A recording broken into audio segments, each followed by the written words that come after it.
The COVID-19 pandemic shook the world. Empty streets, businesses closed, and it was an especially difficult time for football too. While teams at the higher end survived comfortably through TV money, clubs like Guisborough Town faced many challenges. It was sudden for us. It was quite difficult going from very hectic football schedule, potentially 2 games a week, getting hundreds of fans through the gate to suddenly have absolutely nothing. So it was a big shock to the system. We straight away took the opportunity to review things. We thought it was we knew that we were going to be having no football for at least 2 or 3 months. So we wanted to kind of look at where the club was, assessing all areas of it, and see how we could come out of the pandemic stronger than what we were.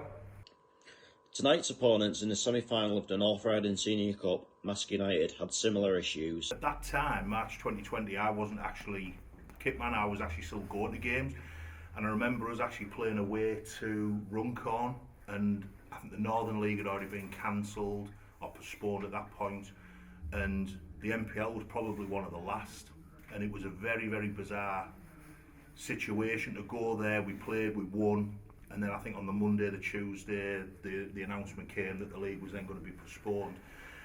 And I think Marske were no different to any other club. Obviously, your revenue streams are cut off straight away, but you've still got players contracted that need paying, you've still got bills to pay. So, we probably felt the pinch as much as any other club, but we're still here now. For myself, that was really the start of me getting more involved, because I was furloughed from work for about 6 months, and that's when I started getting involved, going down to the ground, just doing various maintenance bits. And in the June of that year, that's when I got involved with the club and became kitman. So the COVID was very, very critical to myself becoming involved with the club. Yeah, having attended hundreds of matches over the season, to suddenly have no matches at all to go to, that makes a big difference to me personally. It's felt rather lost, but good for it now to be back underway again. So, how did attendances now compared to before the pandemic? When we came out of for the first time we came out of the pandemic, we were allowed to have matches with 150 people. So we had to have one match with 150 people as a bit of a dry run really for having more people there. We made sure that everywhere was taped off. It was quite demanding for our volunteers, having to appoint a COVID officer that would have that responsibility to make sure that everything was safe for people to come in. So we had a dry run of pre-season friendly of 150, then we were allowed 300 throughout the gate. So again, it allowed us to use our website. So a new website created that we could sell match tickets from when there was a limit, and also our season ticket sales as well. So we were able to use that to keep a tally, as well as using the turnstile and being very strict on the fact that you couldn't come in if once we passed that threshold, just to guarantee everybody's safety. Yeah, I think our attendances probably are that little bit strong. I think we average around 450 this season, but we've had some huge crowds with some of the big cup games against Chester, Gateshead, FC United in the trophy.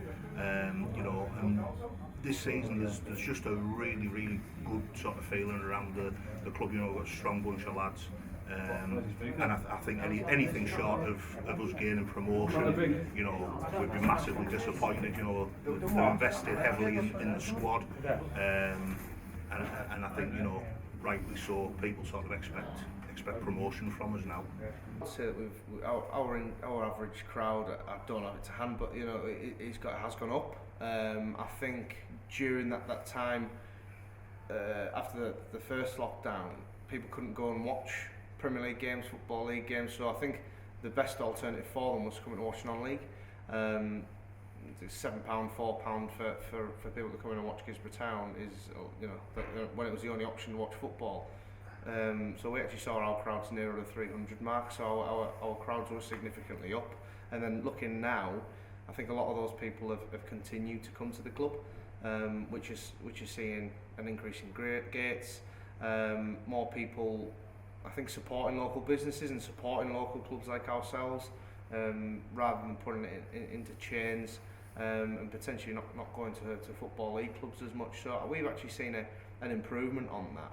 We made sure that we froze all of our admission prices, so they haven't changed in a fair few years, in the last, I think, 4 or 5 years. So we appreciate to make it affordable for people. Our season tickets as well are relatively cheap, so that gives people the opportunity to save more money. And for the first time over the pandemic, we've recently put our bar prices up as a result of prices that have gone up from the for us buying it. So we were forced into that, but we did make sure that we kept things as affordable and cheap as possible during the last 2 years. So a lot of the first games that I was helping out at were games that were held behind closed doors. The lads getting changed in the clubhouse because we couldn't have them all in the changing rooms together, and even just getting here today. I said to the guy when he let me in, I said, well, it's the first time I've actually set up in this changing rooms, because the last time we were here we were out the back because we had to have 2 changing rooms so it's spread out. So it's been sort of strange, and a lot of things have been, I suppose, a bit different because of the time when I started doing it, but nevertheless I still enjoy doing it. A surprise victory for Guisborough sees them advance to the final, but where do both clubs see themselves in 5 years' time? 5 years' time, I want to see our club at Step 3 football, at the top end of it, banging on the playoffs, and achieving what we want for our village club, and better off the pitch as a community asset. I think at the very least, I can consolidate the position within the Northern Premier League Premier Division. But if we can get things in place off the field as well as we have done on the field, there's no real reason, I don't think, that we couldn't even push and look towards the Conference North. That has to be, I think you've got to have that sort of aspiration, because if you haven't, then there's not really that much point in sort of turning up. You've got to want to push yourself and get on and achieve. So yeah, for me, I think Step 3 football at the very least, if not Step 2. I'd definitely like to see Guisborough at least a league up within the next 5 years. Continue to thrive with our junior section. We're upwards of 400 players. Hopefully that can continue, and we're excited for what the future will bring.